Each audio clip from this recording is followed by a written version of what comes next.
Yo, what's going on, y'all? This is your boy Precise, Bob Young of Courier Precise of Concrete Sheep. Back at y'all again today. We're gonna do things a little bit different today. It's been an exciting week. It's been a trying month, but through it all is having me to think about a lot. You know, there's a lot of changes in my life going on right now, a lot of moving parts.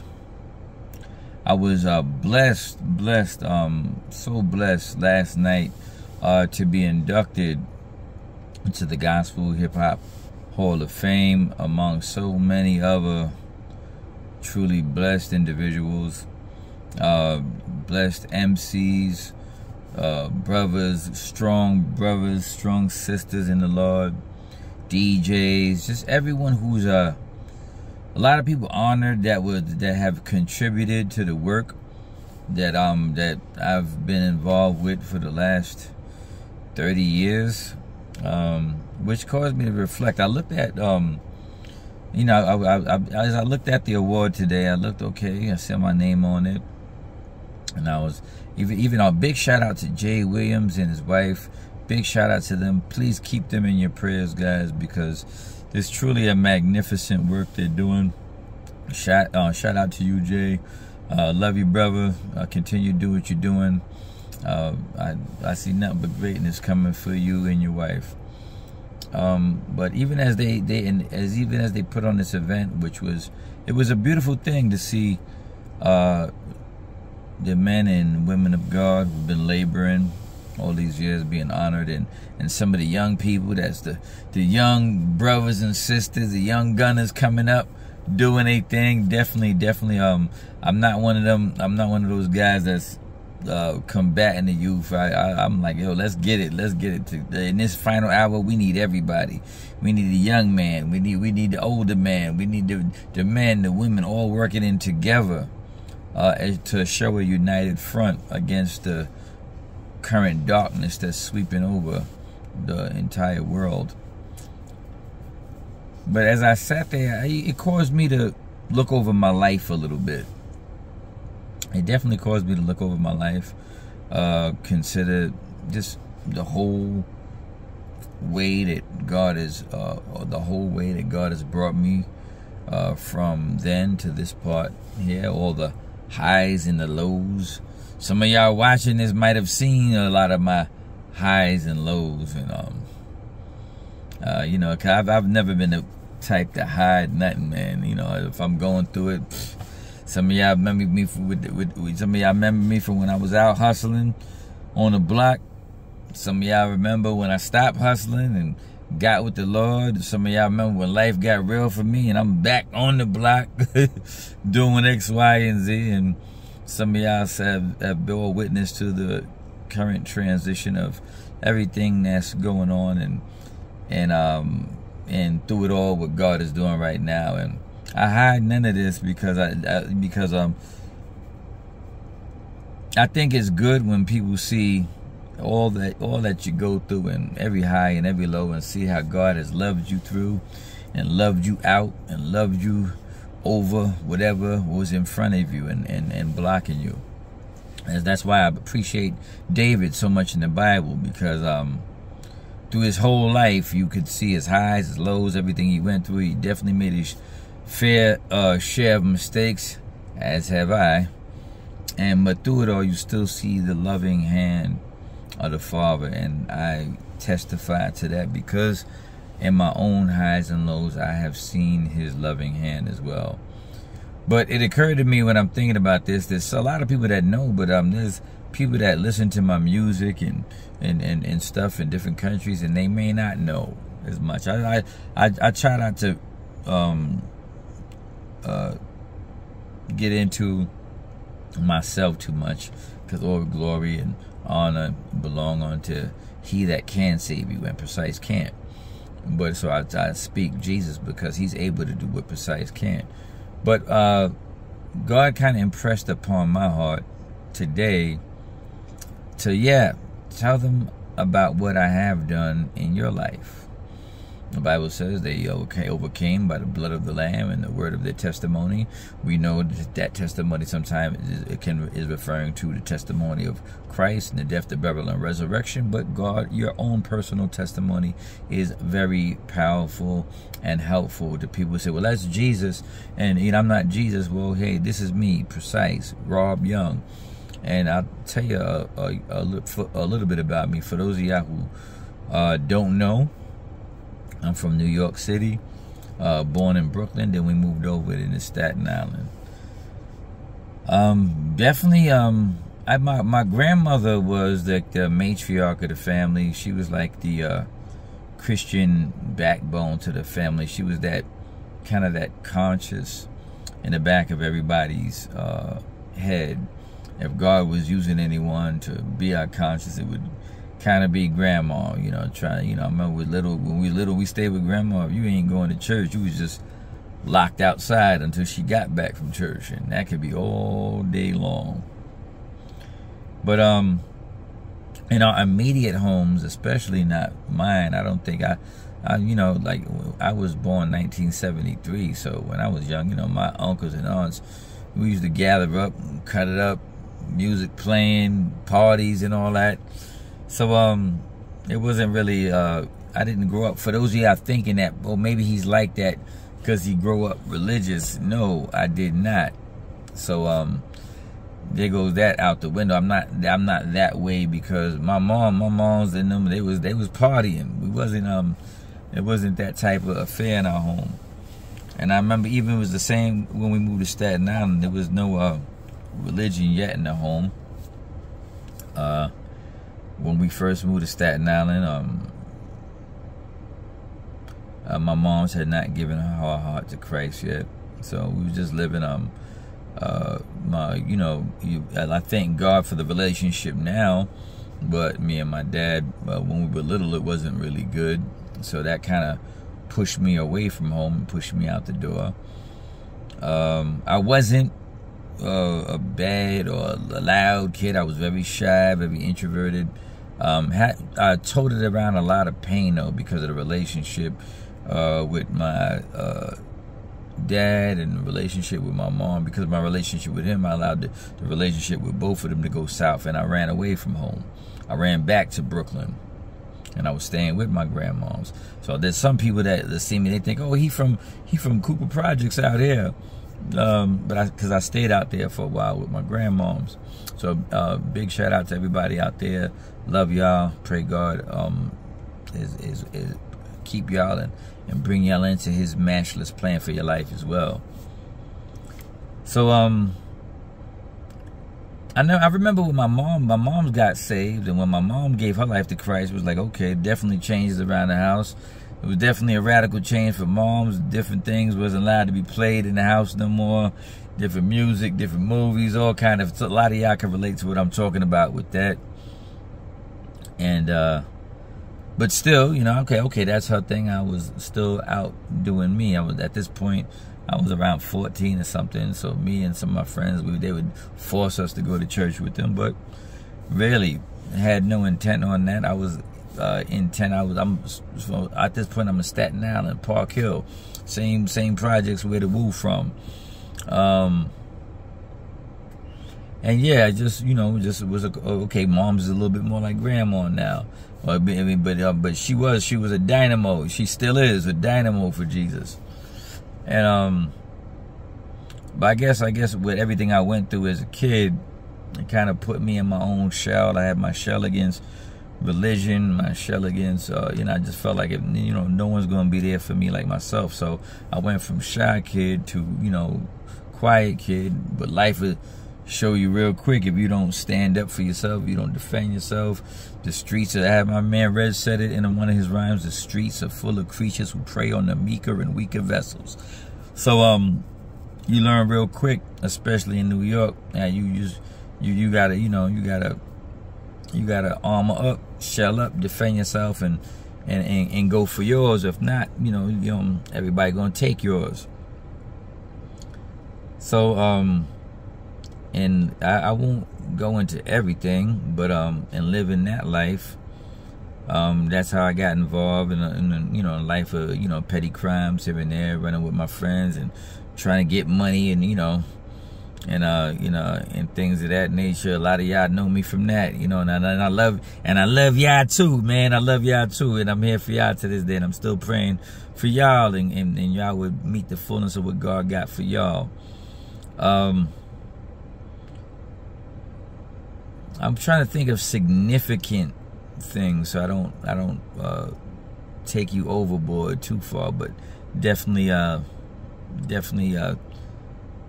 paint you the picture. So I could say significantly, I went to Job Corps. Me, my man E, my man Burnt, big shout out Burnt and E, wherever y'all at. We went to Job Corps with each other. I think that was around the end of 91. I think we went. That's when my daughter was had just been born 2 weeks prior, and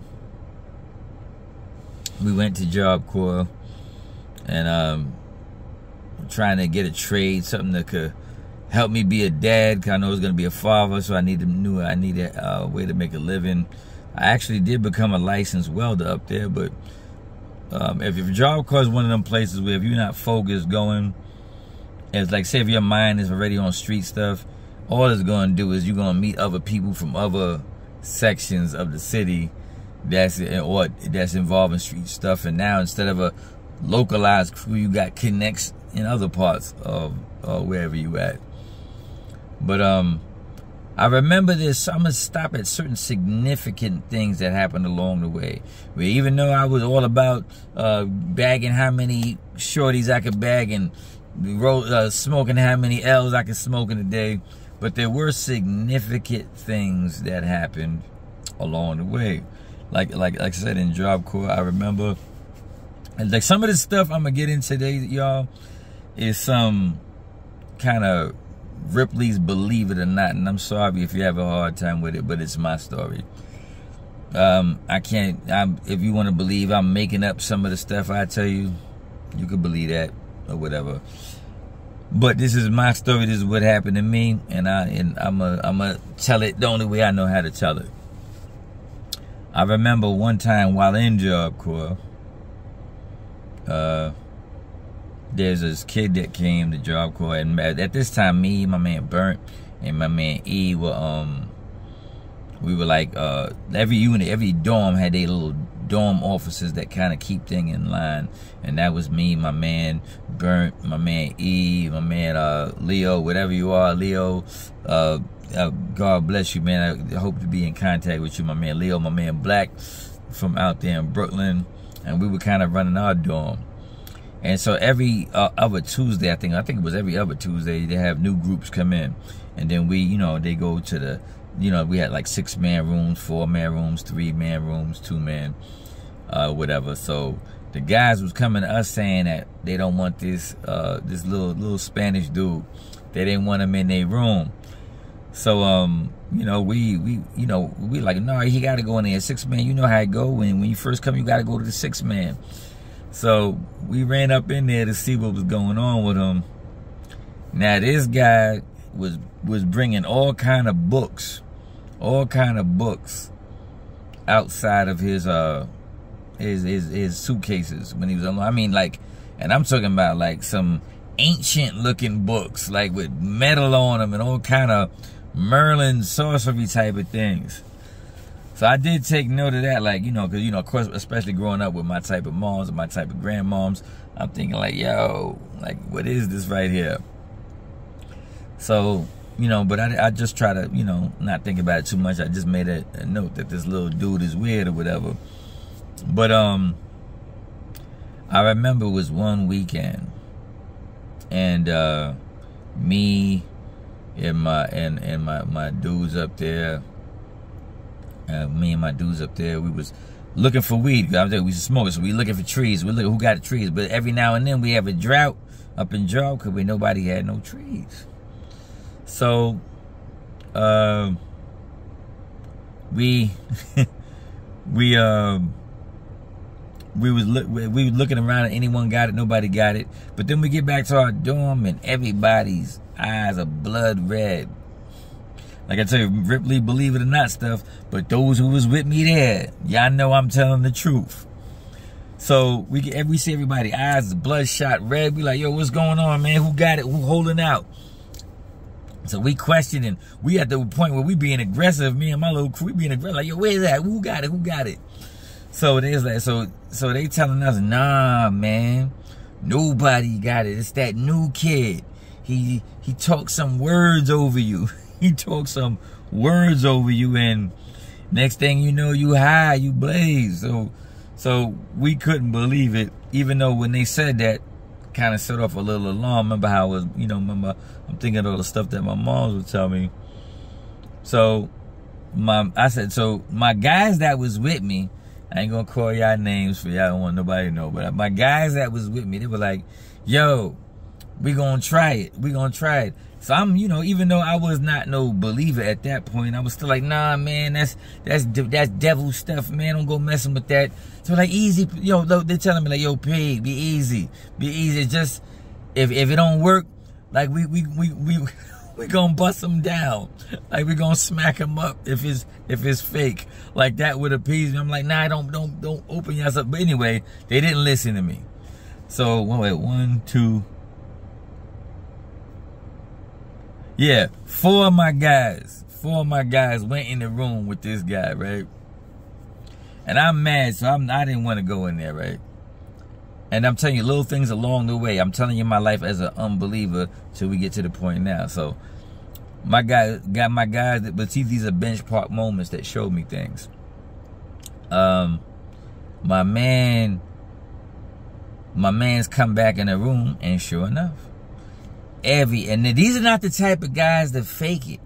These were not the type of men that would fake something like this happening, because they had the full intent, I guess, feeling like they were doing something for me, where if it's fake, we're gonna smack this kid up if it's fake. You know what I mean?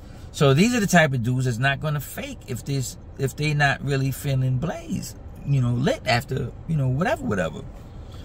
So they come back into the room, all of them, eyes bloodshot red, walking all sluggish and everything. And I'm like, what's up with y'all? Like, y'all went in there and did that. Y'all like, why y'all went and did that? Y'all dudes is crazy, man. Why y'all went in there and did that? And then I forgot, who was it? I think one of my mans came over to me. He was like, yo, P, man, you need to go in there. His eyes blood red. You need to go in there. You need to try this. So I'm like, nah, I'm not doing that. I said, what he did to y'all? What he did to y'all? Now, my man from Brooklyn told me, I know he wanted to get blazed so bad. If this dude didn't have it or couldn't do what they were saying, he would have gave it to him. So he looked at me, he said, yo, P, all I know is this dude told us to stand in a circle, and he went around us. He was walking around us, talking some words. And when he finished speaking, that we were all, now mind you, the job corps I went to was up in Oneonta in the mountains. You know what I'm saying? They took us out of New York City. So we way in the mountains, upstate New York. And he said, the guy said when he finished talking, they was going to be on a deuce on 42nd Street. And they're going to be there, and they're going to have trees passing around the circle. And I think he said they would have a 42 passing around with them. So I said, and what happened when he said that? And the dude looked at me at my eyes. He said, bro, he said G. We used to say G back then. He said, G, all I know is when that Negro stopped talking, he said, I was on the deuce. He said, I was on the deuce, and homeboy, he said we was all in a circle. They was all with me, and they said that homeboy was right out there with us. And I said, then what he said, it was like he said. We was on the deuce. We had trees passing each other, getting blazed, drinking. He said after we drank, he said when he walked back around us, he said we're gonna be back in Job Corps, but we still gonna feel like the way we feel now. He said, and he finished talking. He said, and we back here now. He said, and look at me, G. He said, I'm torn down. So upon hearing this, I got so mad. I mean, I got so mad. And I ran out in the hallway, but because I felt like the dude was messing with some witchery, devilry type stuff, I ain't really want to run this room, but I threatened him. I said, yo, I said, you out here doing all that devil stuff? All niggas out here, man. I said, yo, you come in that room, I'm gonna knock you out. He didn't come out the room, so I thought he was scared, but now there's a lesson for some of y'all where the Bible says we don't wrestle with flesh and blood. See, I'm trying to threaten him with muscles and knuckles. I kid y'all not. That's my word. I kid y'all not. That night, I went to sleep, and in my sleep, I woke up, and I'm in my room. I kid you not. Homeboy is sitting right there at the bottom of the bed. I mean, in the natural, I could have beat him up, but he's just a small guy. But a tiny, not a very tiny guy. But he's sitting on the bed, and I was paralyzed. I couldn't even move. Then homie looked at me, and he was like, and I was powerless. I just got up, and he made me walk, because the Job Corps we was at was on a hill, and then like down that grass hill is a fence, and if you go over that grass fence, it's the highway. You know, them cars, boom, boom, boom. There you get mauled down. There ain't no stop signs there. Ain't no exits there. It's just cars running by. So I walked down, and he went just like this. He pointed to the fence and like telling me like, hop over the fence into the traffic. I ain't gonna front. I thought I was a little something. I wasn't no sucker or nothing, but because I was powerless against this dude, I find myself crying about to climb up the fence and jump into that traffic. I don't know what would have happened to me. If they could say if you die in your sleep, you die in real life. I don't know. But I know one thing. When I was climbing the fence, all of a sudden someone came and got me and woke me up, and it was like, your mother is on the phone for you. She praying.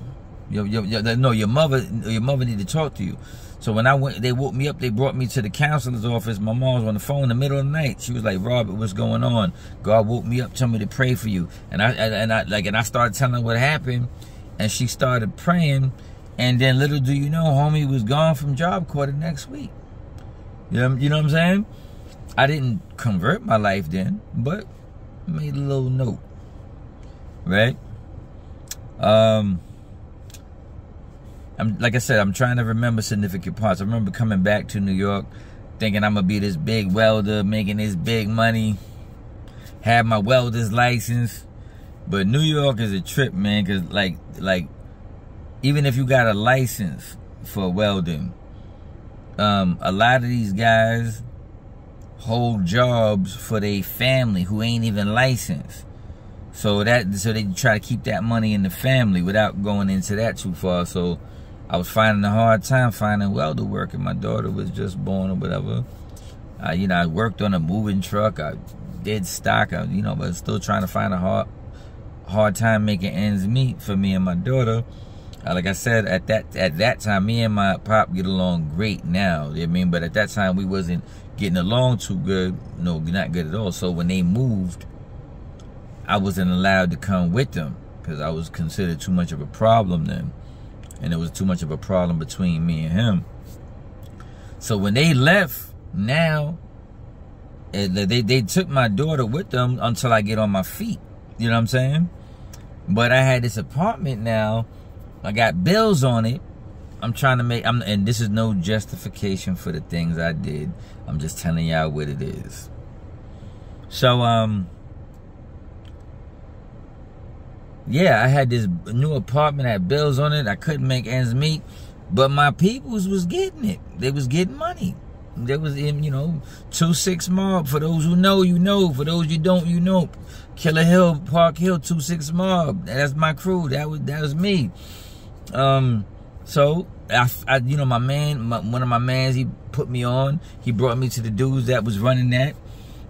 They put me down or whatever. So, and then my man ended up, my best friend, he ended up moving in the crib with me, which became known as the Dog Pound. So you can only imagine the stuff that was going on up inside of there.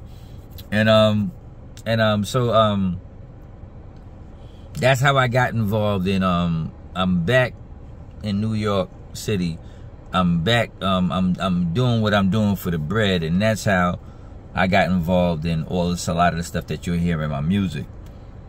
I mean, every now and then something significant would happen during that time that would make me think about God, or you know, like, or somebody I know get shot, or somebody I know die, or but the scary thing about that life is you start normalizing it.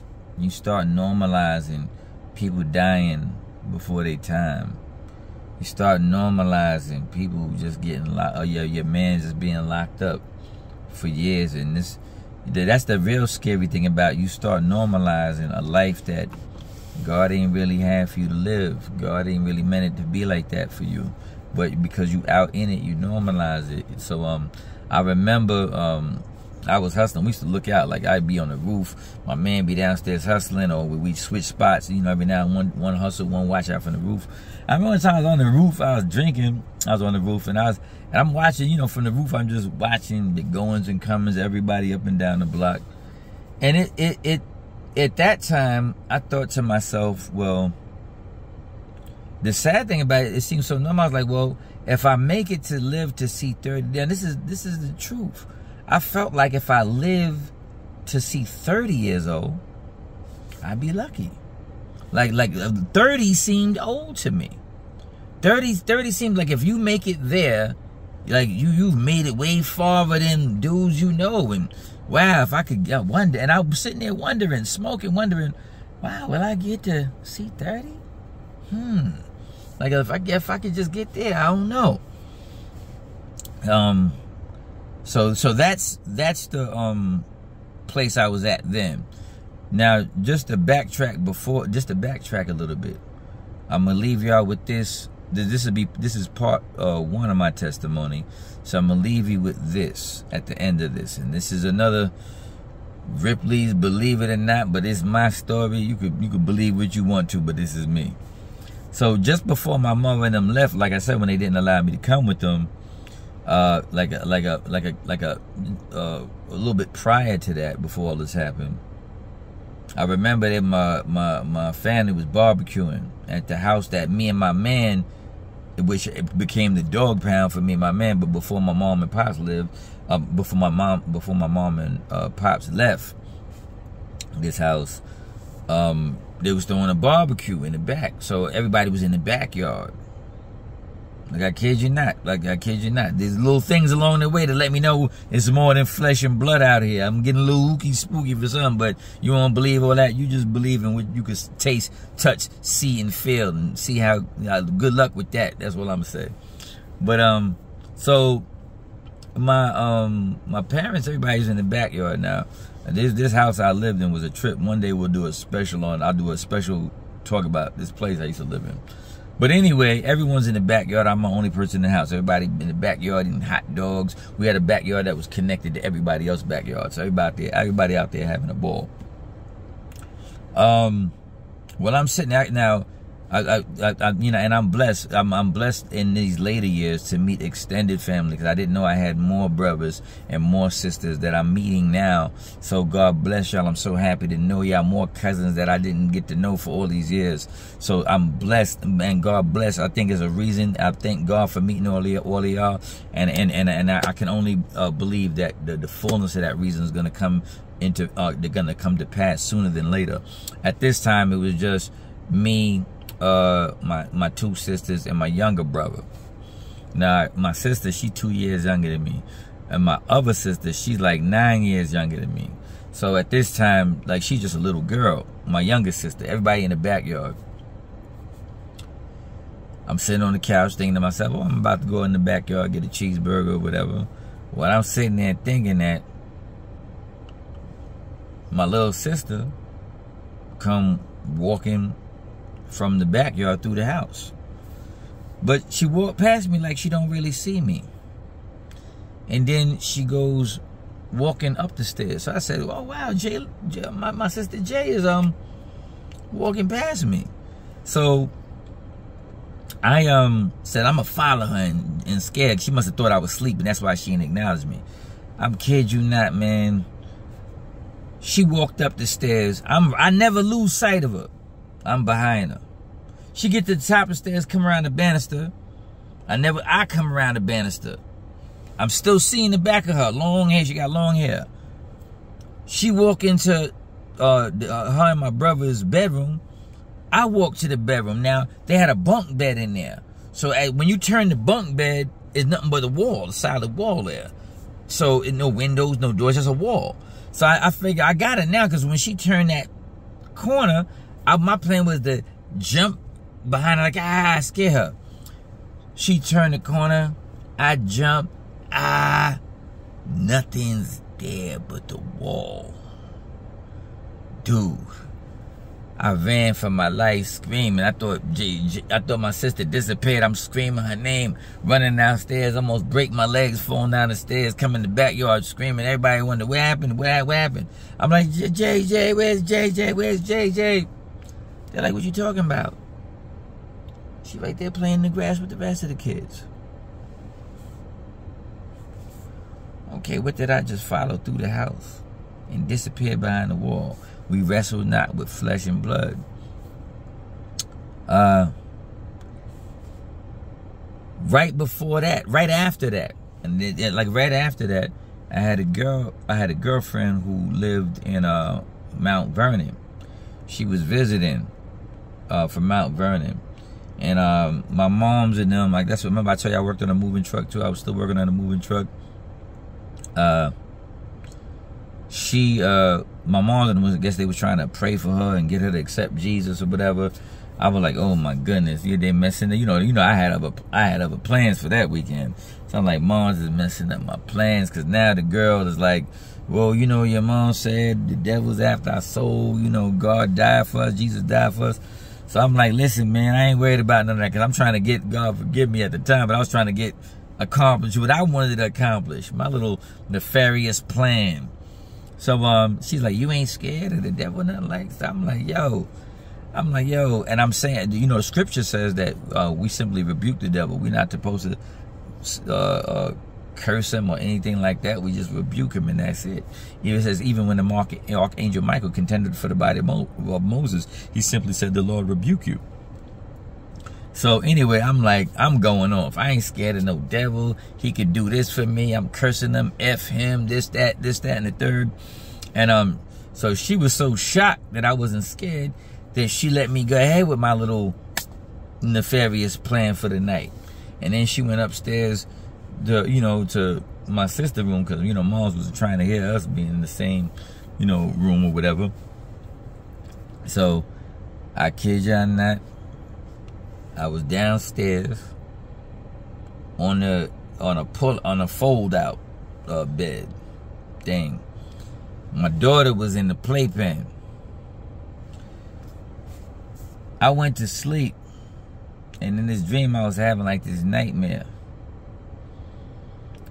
So, and I started feeling like, yo, man, I'm too old to be having nightmares. I ain't scared. So I started fighting the thing. It's like a thing that looked like Freddy Krueger for you. I remember I was fighting him in the dream, and I was happy that I was beating him. I was putting the beats on him. But then I woke up, and I felt like a weird feeling in the room.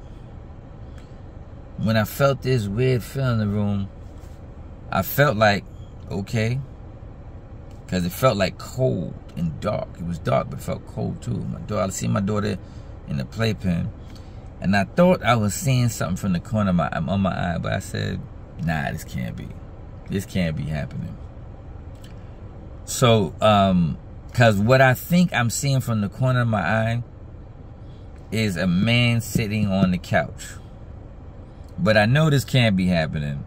So I'm just going to turn my eyes to bring them into straight alignment with what I'm seeing through my peripheral vision, so that I can debunk what I think I'm seeing. Dude, I turn my head to bring it in right alignment, and the exact same thing I thought I was seeing on that couch was right there with me, looking straight forward. He was dipped in all black eyes, and then looked at me, folded his leg and looked at me. And I know right now, at that time, I'm just like, you know how your brain don't want to accept what it's seeing?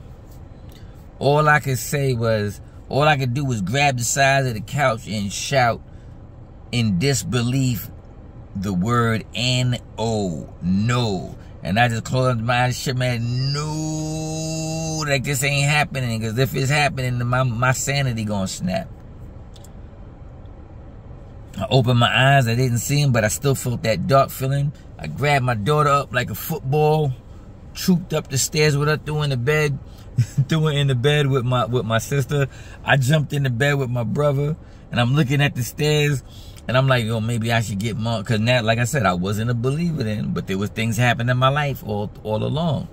So at first I thought about waking my moms up, but I thought, yo, if you wake moms up, then she gonna start preaching to you, trying to get you saved, trying to get you to go to the church.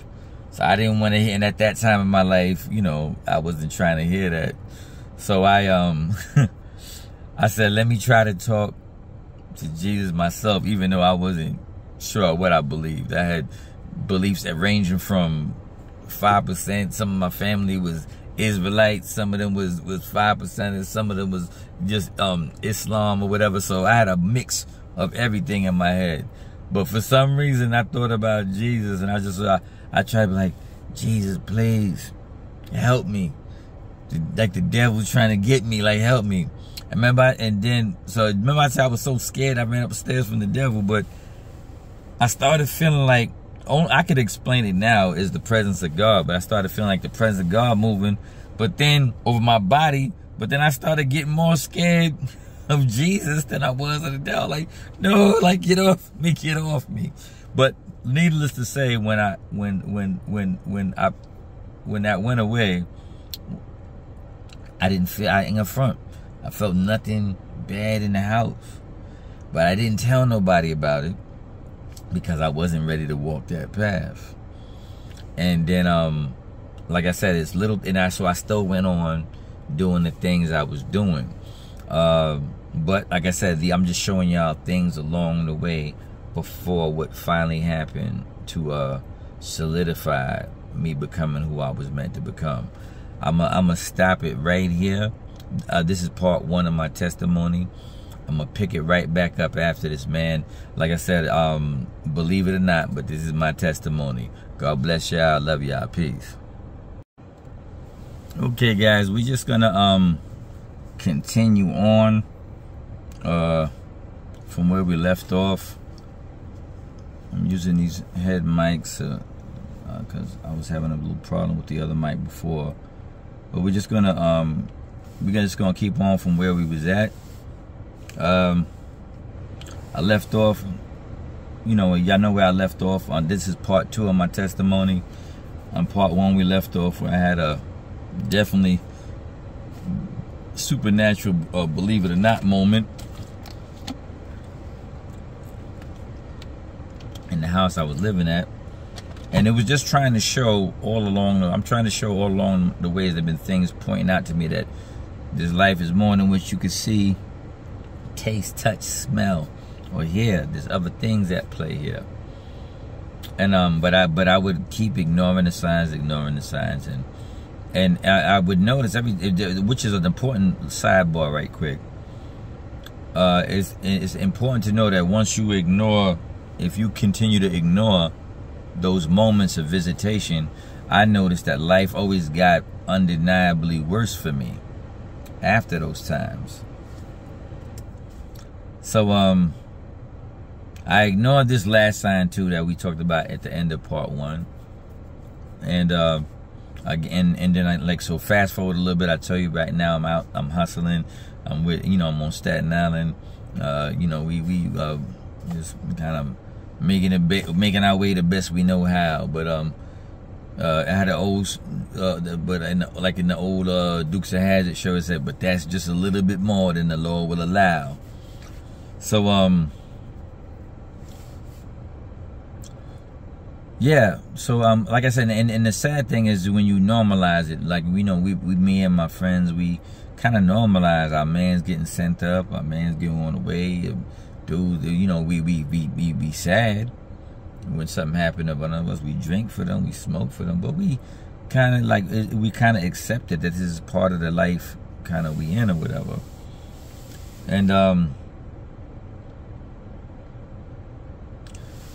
I know I felt like every now and then God would kind of just give me warnings, even though I didn't really technically know it was him.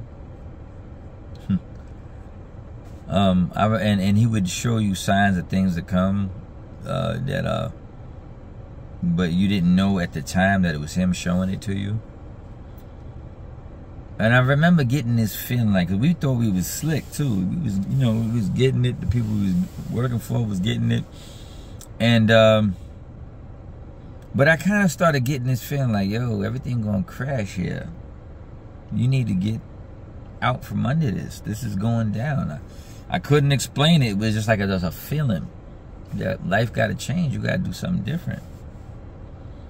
So, I stopped hustling, even though my friend still was, my crew still was, but I had stopped hustling. I just was trying to figure out what's my path. I got a daughter, she's under my custody. Gotta be a better way for me to put food in front of her and stuff, you know what I mean? So I kind of stopped hustling, trying to figure out my next move. I was living with this girl. She had 2 daughters, so it was her 2 daughters and my 2 daughters there. Now, like I said, Ripley, this is sometimes I don't get into all this stuff. I'm giving y'all some believe it or not moments. And when I say believe it or not, because I welcome you to just not believe it if you don't feel to. And all right, this is my story. So I'm not going to debate what happened with anyone. You don't believe it? Go to the next TikTok. Go to the next YouTube blog.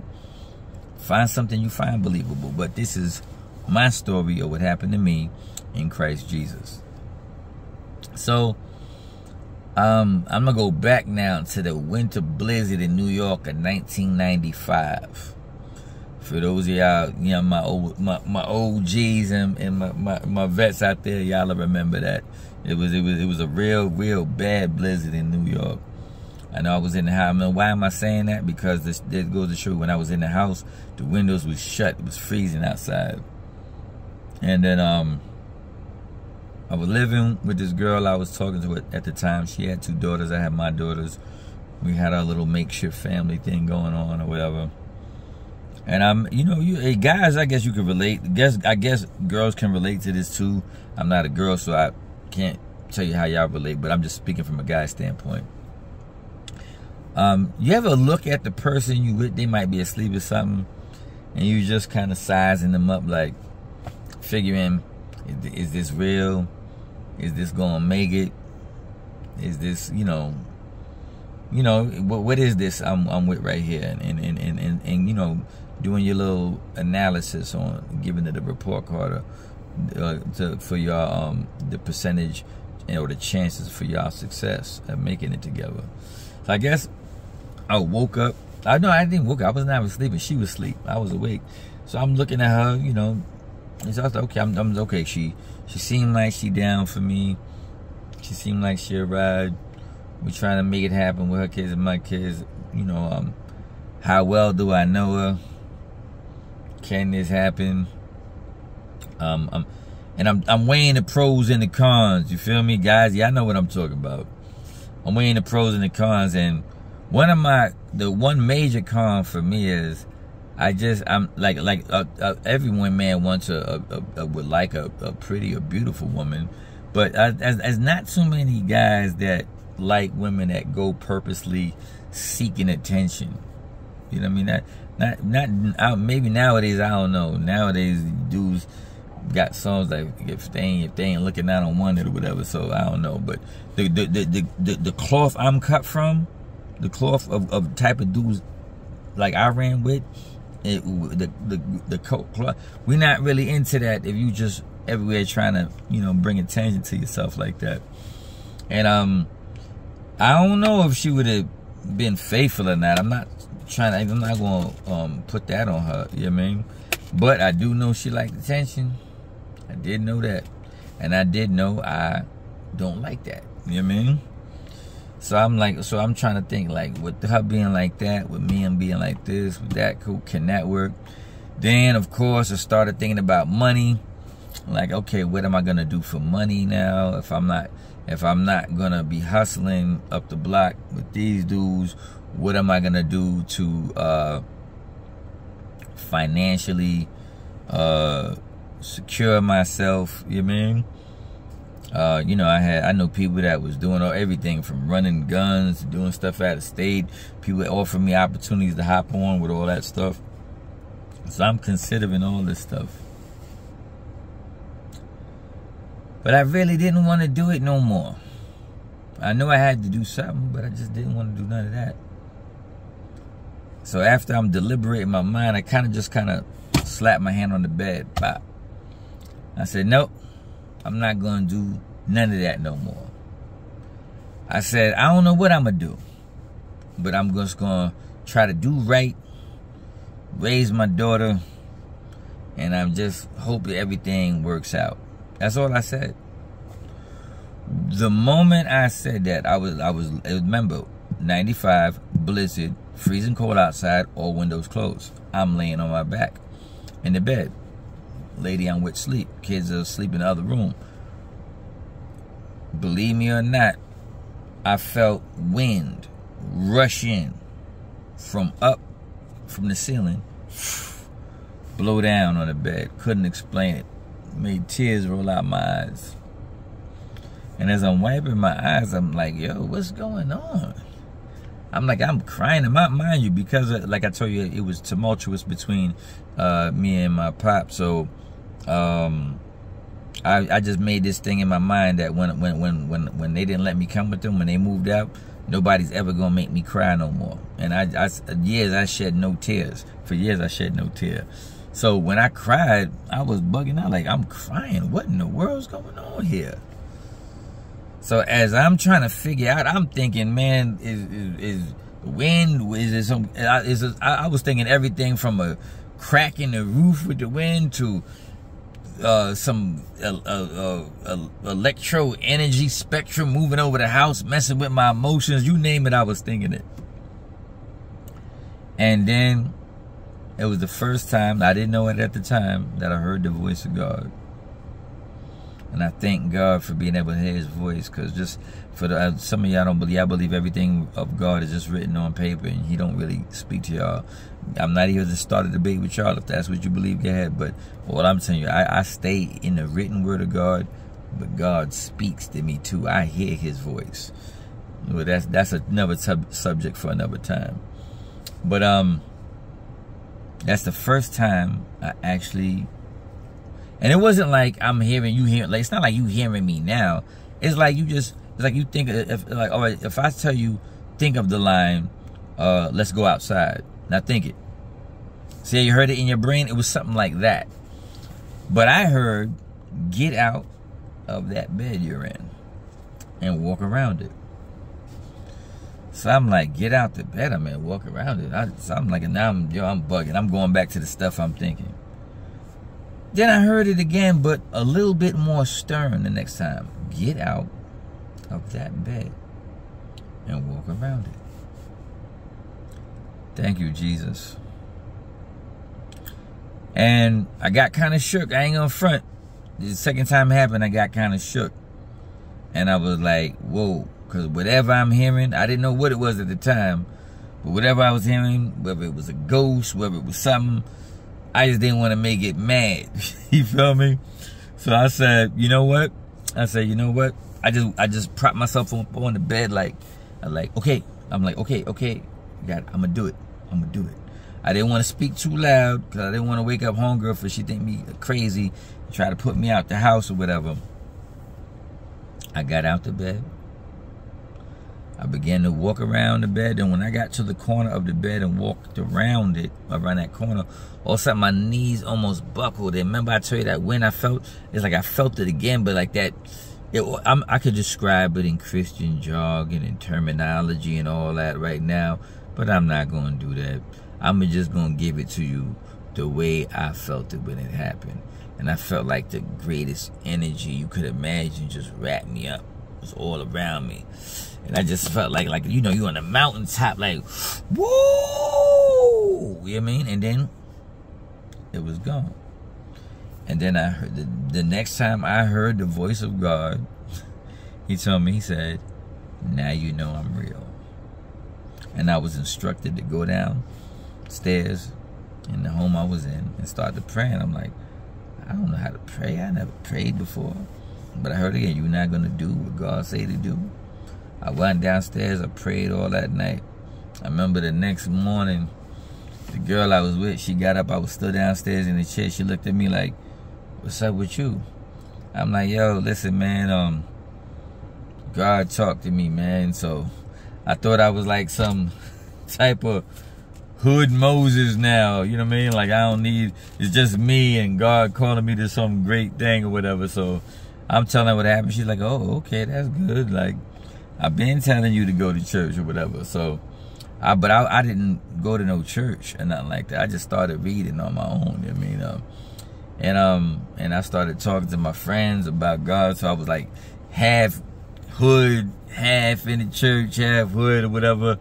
So, but you know, my mom, God bless her, she didn't bombard me. Saying some of y'all take a note of that. Sometimes some of y'all see God trying to move in one of your people's life, and I'm not saying to excuse everything, but get them room to grow. Let God lead you. Don't try to overwhelm them right away. They coming in. Keep them in prayer. Give them things to nurture what's going on. So my mom was like, oh, yeah, my mom's, even though as much as she knew, she was like, oh, you should read the book of Proverbs. I'm like, what? I was like, oh, I'm reading the book of Proverbs, getting the Solomon wisdom, and I'm like, oh, this is off the hook. So, you know, and things like happen, but I'm still, like I said, I'm still doing X, Y, Z at the same time too. You know what I mean? So I remember one time, and here comes my biggest, probably the hardest thing out of everything that I told y'all in part 1 and part 2. Nothing would be harder for you to believe than this, but again, my testimony, my story, this would happen to me.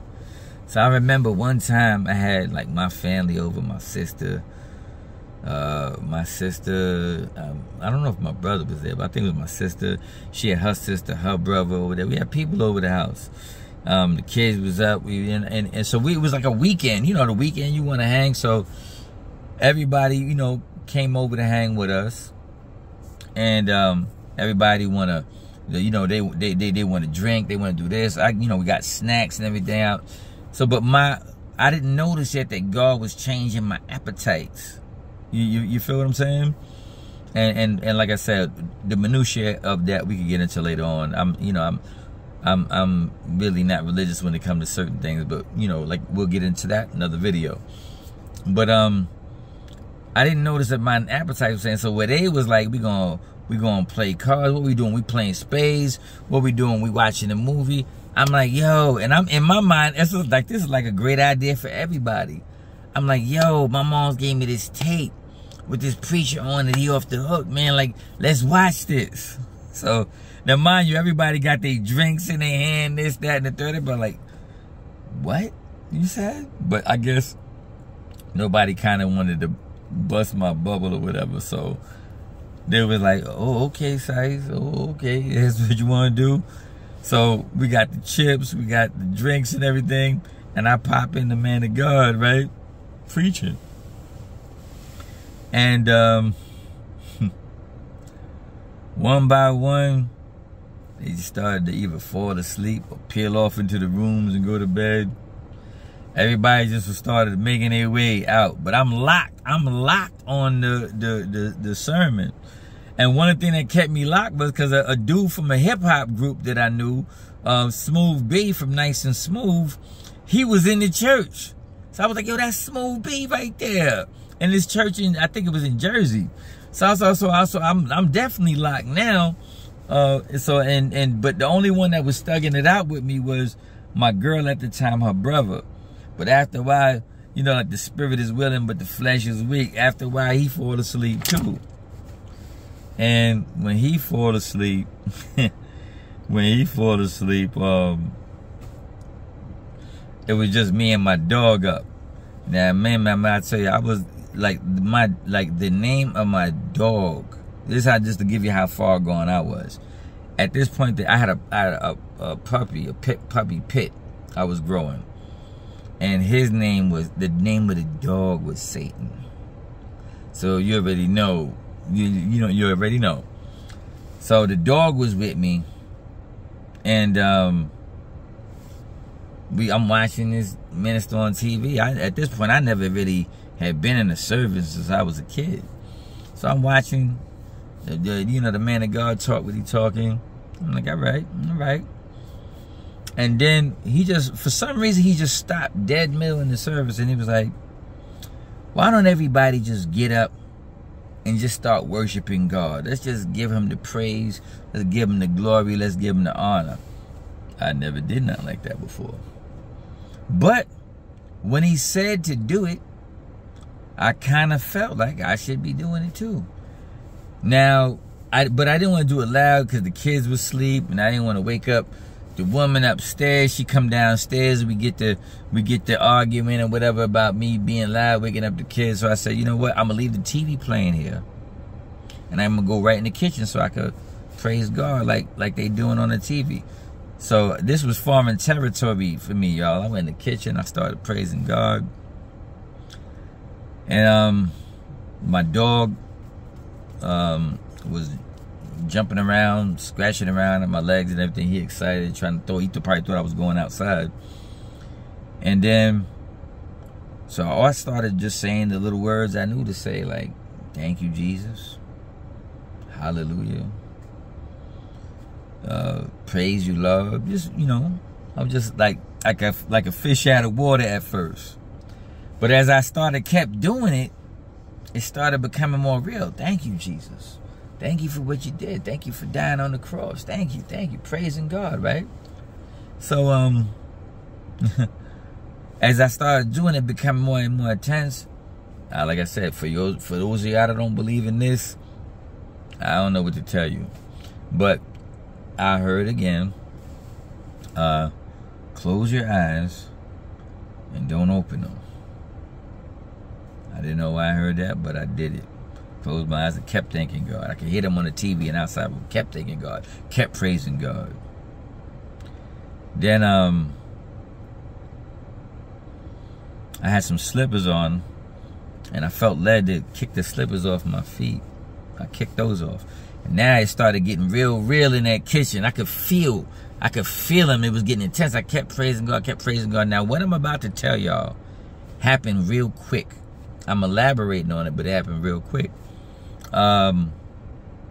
Jesus. All of a sudden, when my eyes, now, to give context to what I'm saying, because, for those of y'all want to overanalyze and overthink what I'm saying.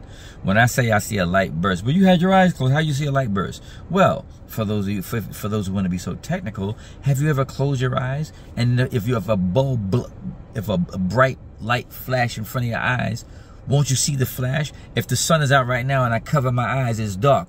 If I lift them, even though my eyes are still closed, the light from the sun that's out right now, I can still see the red behind my eyes because of that light.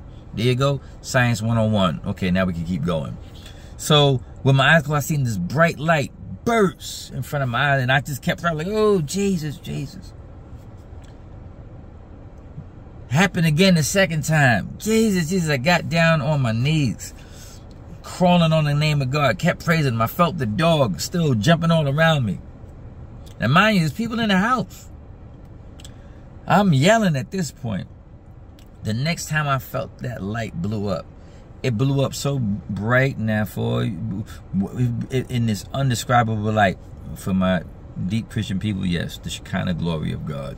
But a lot of people listening to my cast right here don't know what the Shekinah glory of God is. So I'll just say the brightest light I've ever seen in my life blew up in the kitchen, and there, in the doorway of the kitchen, hooded, was our Lord and Savior, Jesus. I couldn't see his face. The light was too magnificent. He was shrouded, but you just knew. I knew it was him. Everything knew it was him. When the Bible says if they don't give it up, the rocks will give it up to me. Because like I felt like even the inanimate things like wood and everything knew who this was. And all I could do, I felt like immediately like that. That's why the Bible says he has to give us a new body, because no flesh could stand in his sight. I felt like issues of dirt and everything wanted to pop out of my skin and run in the opposite way from him that was in the doorway. And all I could do was scream at the top of my lungs, Jesus, Jesus, at the top of my lungs. And then everything was gone. I opened my eyes. Not one person in that house heard me screaming. Not one person in that house heard me screaming. And the dogs, the dog that was named Satan, that was jumping around the kitchen, the dog was on his back with all four paws up in the air and his head laid out to the side like he just got splashed. And from that day, what solidified that I knew my life would no longer be the same again. So when I tell people that Jesus saves, I'm not telling you this because some man manipulates. Like I said in one of my rhymes, I need you to know I never followed a man, a concoction, a plan. I was taught firsthand. I need you to know I'm not a victim of man's lies. I wasn't manipulated. I seen God with my own eyes. I wasn't intimidated. I knew I was going to rise. I knew every trick that the devil was going to try. Condemn you with your past. You knew he was going to try. So I tell the future, we all know you're going to fry. I need you to know that I made mistakes. Had to learn the hard way through pain and aches. Committed to God way now, whatever it takes. Jesus the one way, you'll beware the fakes. I am pedal to the metal, unaware of the brakes, and won't stop till I'm right in front of the pearl gates. I rapped, I preached, I talked with God, I read, I prayed, I walked with God, and didn't care one bit who thought me odd. And to the last breath, no, I walked with God. I know God outside of religion. So when I offer Jesus Christ to mankind, I'm not talking about what your famous bishop says, what your famous pastor says. No, I talk what I know that it was been revealed to me firsthand. I don't advocate any man's church. God desires to make you a church.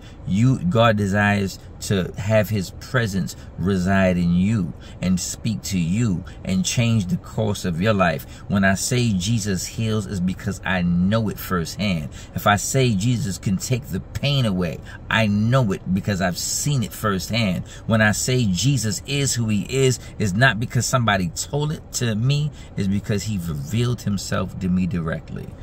We are moving into the end hour. We're not in the last days anymore. We're in the end hour. Your church life is about to be a thing of the past. You're going to have to, when they close the gates of your church and they board them up, will you have a relationship with God without that building? Without your Tuesday night prayer and your Wednesday night Bible study, will you still have a consistent walk with God? To have what I'm talking about, you have to have that outside of the four walls. This is, and everything I'm telling you, I know Jesus can do it, not because of Christian manipulation, westernized Christianity. No, because I've experienced it myself. The rest of my crew has, and this is what we offer to mankind: the true relationship, the true relationship with God outside of the four walls. Jesus living. Now, do you need people? Yes, we need people to help, encourage us in the faith, and pray for us. But we're offering a God that's not based on a building. He's based on Him residing in you, changing your life, making you anew. Jesus is who He says He is. He died. He was crucified for our guilt, our sins.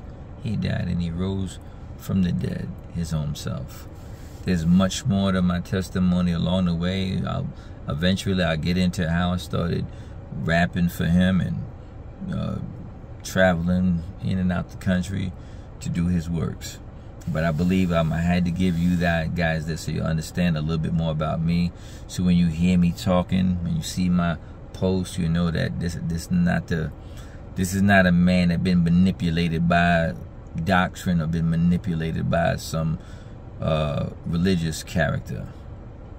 God loves you. I love y'all. Peace, man. Enjoy your day. You can catch me on here for more content, but I needed you to know my testimony and why I do what I do. God bless y'all. Peace.